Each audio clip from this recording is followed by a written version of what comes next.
शीतला माता की पूजन का विधान है, उस विधान में कोई गर्म चीज की महत्वता नहीं है क्या? कोई गर्म चीज की महत्वता? फिर भी दुनिया के लोग अपनी बुद्धि लगाकर माता की जब पूजन करने जाते हैं तो वहां अगरबत्ती भी जलाते हैं और दिया भी जलाते हैं। अब एक तरफ तो तुम माता को ठंडा पानी का भोग लगा रही हो, एक तरफ तो ठंडा भोजन चढ़ा रही हो, एक तरफ तो ठंडे का प्रयास कर रही हो, और ऊपर से माता को तुम दिया लगाकर अगरबत्ती लगाकर तुम माता को सम्मुख में गर्म तत्व को प्रदान कर रही हो, और फिर आकर कहती हो कि मेरा बच्चा क्यों बीमार पड़ता है, मेरे पति को आगे बार बार ये कष्ट क्यों आता है, घर में लोग चिड़चिड़े क्यों हो जाते हैं, घर में लोग क्लेश क्यों करते हैं, आखिर कारण क्या है? तो कारण तो तुम खुद हो कि जो चीज लिखी है वो ना करते हुए दुनिया जो कर रही है तुम वो करना चाहते हो। तुम भगवान की पूजन उस विधान से नहीं करना चाहते जो विधान शास्त्रों में।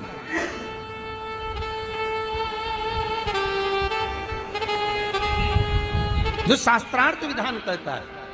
महाराज, शीतला माता की पूजन में कहीं ऐसा लिखा है कि तुम दिया लगाना, अगरबत्ती लगाना? शीतला माता की पूजन में लिखा है एक लोटा पानी लेना, उस जल में पुष्प आदि लेकर माता को ठंडा भोजन का सुंदर भाव से माता का स्नान कराकर पूजन करना, अर्चना करना, कुंकू चावल रोली मोली जो चढ़ा सकते हो, चुनरी वस्त्र आदि जो चढ़ाना हो चढ़ाओ, पर यह नहीं लिखा कि तुम दिया भी लगाना कि अगरबत्ती भी लगाना, क्योंकि गर्म तत्व वहां चाहिए। माता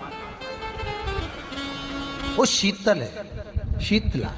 और अगर तुम दिया लगा भी रहे हो, मान लो दिया अगर तुम लगा भी रहे हो तो उसके सम्मुख ना लगे, उससे दूर, बहुत दूर। शीतला माता की पूजन होती है ठंडे समय में, शीतल समय में। शीतला माता ने ये नहीं किया कि रोटी बना के उठो और थाली लेके लाइन में लग जाओ।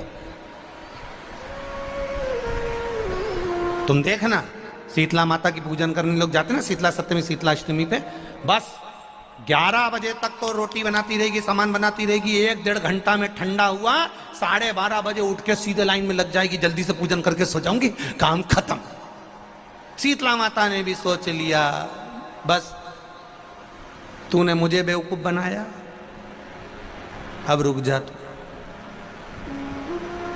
11 बजे तक भोजन बनाया, 10 बजे तक भोजन बनाया, 1 बजे रात को लाइन में लग गई पूजन करने के लिए। 1 बजे रात को न जाने किसने पहला दी कि 1 बजे रात को लग जाओ लाइन में, सुबह तक पूजन करके अपने घर आ जाओ, फिर आराम से आके सो जाओ। अब इतनी जल्दी क्या है भगवान के पूजन की? माँ की पूजन करने जा रहे हो, माता से लाड़ लड़ाने जा रहे हो, अपनी माता से अपने दिल की बात कहने के लिए जा रहे हो, अपने स्नेह की बात कहने के लिए जा रहे हो, तो धीरे धीरे प्रेमवश आनंद से माता की आराधना शीतल समय में, ठंडे समय में।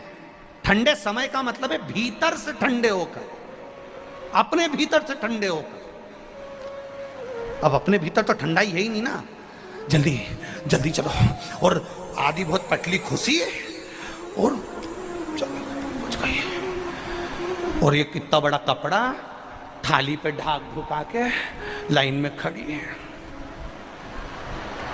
शीतला माता। शीतला माता, या हाथ में लोटा या हाथ में थाली, और इतनी देर में पड़ोसन निकल के बाजू में से जा रही थी और लोटा थोड़ा सा ढुल गया। अब यहाँ शीतला माता की पूजन करनी आई और ये हो गई चंद्र घंटा, लोटा जरा सा ही पानी का झलका, देख के नहीं चल सकती। ठंडा भोजन हाथ में, लोटा ठंडा पानी का, और अंदर अग्नि। शीतला माता भी कह रही इसको अजान दो पहले, इसको क्या मतलब? भीतर से शीतल होइए, भीतर से ठंडे होइए। चित्त वृत्ति मन जब भीतर से शीतल होगा, ठंडा होगा, तो मेरी शीतला माता, तुमने पूजन करा ना करा, मेरी शीतला माता प्रसन्न हो जाएगी। बस भीतर से शीतल होइए, ठंडे होइए भीतर से। एक शीतल आरती होती है, मेरी जीजियों बड़े सावधानी से सुनिएगा। एक शीतल आरती होती है। कभी अगर तुम्हारे जीवन में अगर कभी तुमको ऐसा लगे कि रोग बड़ा भारी हो चुका है और बहुत भारी रोग मुझे घेरता जा रहा है, या डॉक्टर को दिखाने जा रहे हो और तुम्हें ऐसा लग रहा है कि डॉक्टर कोई बड़ी बीमारी बताएगा, तो उस समय पर शीतल आरती का प्रयोग करें।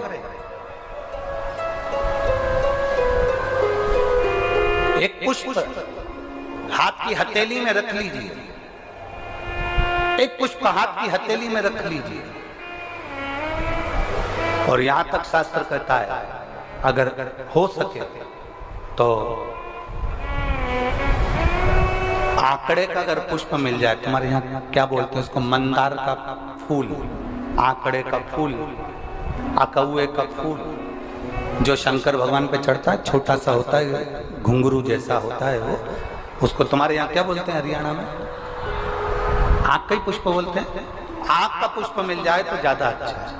अब उसमें चाहे सफेद हो, चाहे नीला हो, चाहे गुलाबी हो, जैसा भी हो, हाथ में रखने के बाद हाथ में एक लोटा जल, भगवान शंकर के शिवालय में जब आप प्रवेश करें और प्रवेश करते समय भगवान के सम्मुख में जब भगवान शंकर के साक्षी में जब पहुंचे, आपके सामने पूजन में कोई भी सामग्री नहीं है, आपके पास में न दिया है, ना बाती है, ना गर्भवती है, ना चंदन है, ना कपूर है, ना कोई सामग्री है, केवल एक आंख का पुष्प और एक लोटा जल आपके पास में है। शिवालय में पहुंचकर शीतल आरती का प्रयोग करो। 11 बार भगवान शंकर के 11 रुद्रों का स्मरण कर जब 11 बार शंकर के शिवलिंग के ऊपर से नीचे तक वो कलश को जब घुमाया जाता है और घुमाने के बाद वो आग का जो पुष्प है वो अशोक सुंदरी वाली जगह पर समर्पित कर भगवान शंकर को जो जल चढ़ाया जाता है, जो जल समर्पित किया जाता है, डॉक्टर भले तुमसे कह रहा हो कि तुम्हें बड़ी बीमारी के चांस हैं, आप जाकर एक बार चेक कराना, तुम्हें वो बड़ी बीमारी निकलेगी ही नहीं, उस रोग से तुम मुक्त हो। इसको शीतल आरती का प्रयोग किया गया। ये शीतल आरती, इसको शीतल आरती कहा। शिव की प्राप्ति का, एक रोग से मुक्त होने का। अब आपसे कोई कहे कि ये शीतल आरती का प्रयोग सबसे पहले किसने करा, तो आपको ध्यान लगाना है इस प्रयोग को। सोमनाथ जी की कथा का स्मरण करिएगा, सोमेश्वर की कथा का स्मरण करिएगा। नीम के वृक्ष को स्वयं देवी का प्रतिबिंब माना जाता है। नीम के वृक्ष को स्वयं माता का प्रागट्य उत्सव माना जाता है। नीम के वृक्ष को स्वयं देवी का भाव वर्णित किया जाता है। और बहुत सुंदर बात है महाराज जी, जिसके शरीर में माता निकल गई हो, दाने दाने पड़ गए हो, पूरे शरीर में बुखार भी बहुत तेज आ रहा हो और पूरे शरीर में माता जी निकल गई हो, एक लोटा पानी जिसके शरीर में माता जी निकली है उसके पास में रख दो और वो पानी उठाकर नीम के पेड़ में उस व्यक्ति के ऊपर से 7 बार उतार के नीम के पेड़ में डाल दो। 3 दिन के अंदर उसकी माता जो शरीर में निकली हुई है, दाने दाने पड़े हुए हैं, जो बुखार बहुत तेज आ रहा है, उसमें धीरे धीरे आराम मिलना प्रारंभ हो जाता है। यहां तक शास्त्र कहता है कि किसी व्यक्ति को अचानक बहुत तेज बीमार आ गया, बहुत तेज बुखार आ गया, या एकदम, हम तो यहां तक कहेंगे कि ये वायरस चल रहा है, महामारी चल रही है, और कंठ में भी आपको अगर जलन पड़ रही है, कंठ रुक रहा है, बुखार बहुत तेज आ रहा है, शरीर में ताप है, डॉक्टर को दिखाओ मना नहीं है, सब कुछ करो मना नहीं है, पर एक लोटा पानी अपने ऊपर से उतार कर 21 बार नीम के पेड़ में ले जाकर नाम गोत्र बोलकर डाल दीजिए और नीम के पेड़ के नीचे की मिट्टी को अपने कंठ पर लगा लीजिए। 20 से 25 मिनट बाद आपको आराम लगना प्रारंभ हो जाएगा। ये उमा देवी है। जगह की मिट्टी काया के रोग को ठीक कर देती है महाराज। अगर किसी व्यक्ति को चर्म रोग हो गया, कुष्ठ रोग हो गया, चमड़ी सफेद पड़ गई, रोग समाप्त नहीं हो रहा, बढ़ते जा रहा है, औषधियां आपने बहुत कर ली, तो 3 जगह की मिट्टी आपको फल प्रदान करेगी। पहला, सूर्य कुंड की मिट्टी। स्कंद पुराण सूर्य कुंड कहां पर है, तो कहा दतिया और झांसी के बीच में सूर्य कुंड निवास करता है। उस सूर्य कुंड की मिट्टी को लाकर जिस व्यक्ति को कुष्ठ रोग हो गया हो, शरीर की चमड़ी सफेद पड़ गई हो, स्कंद पुराण कहती है सूर्य कुंड की मृदा लगा लेने से 5 से 7 दिन में रोग समाप्त होने लगता है महाराज। पर सूर्य को सर्वाधिक प्रियता क्या?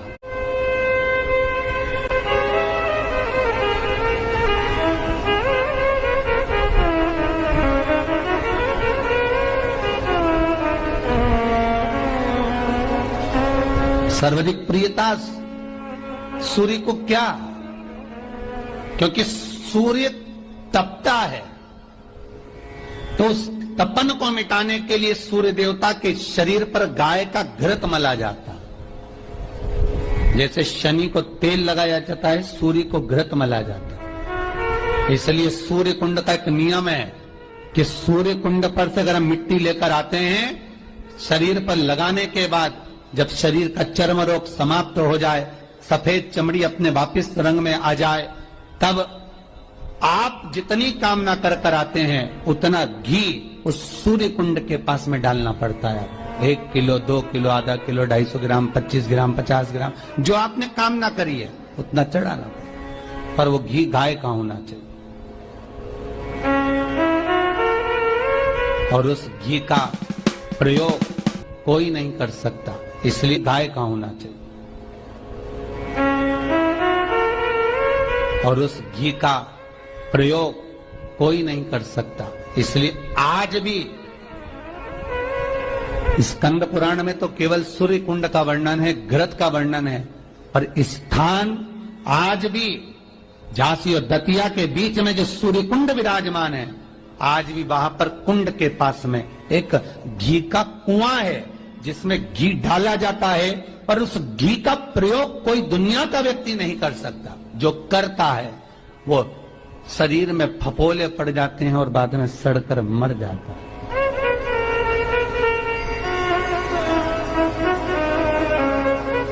घृत है, पर गंध नहीं, घृत है। 3 जगह की मृदा जीव को सुख का अनुभव कराती है। पहला सूर्य कुंड महाराज, दूसरा वर्णन करा है जिस स्थान पर गौ माता को बांधा गया हो और गाय अपने बछड़े को, बछिया को जन्म देती हो, उस स्थान पर उसकी मिट्टी, उसकी मृदा, उस जगह की रज, जब मकान का मुहूर्त होता है, दुकान खोली जाती है, दुकान बनाई जाती है, दुकान में कोई अग्नि का प्रवेश हो, उससे पहले जहां पर गाय ने अपने बछड़े को जन्म दिया हो, बच्चे को जन्म दिया हो, उस स्थान की मिट्टी उस भूमि पर लेपन कर दी जाए तो जिंदगी में कभी संपदा की कमी नहीं हो सकती महाराज। ये दूसरी मृदा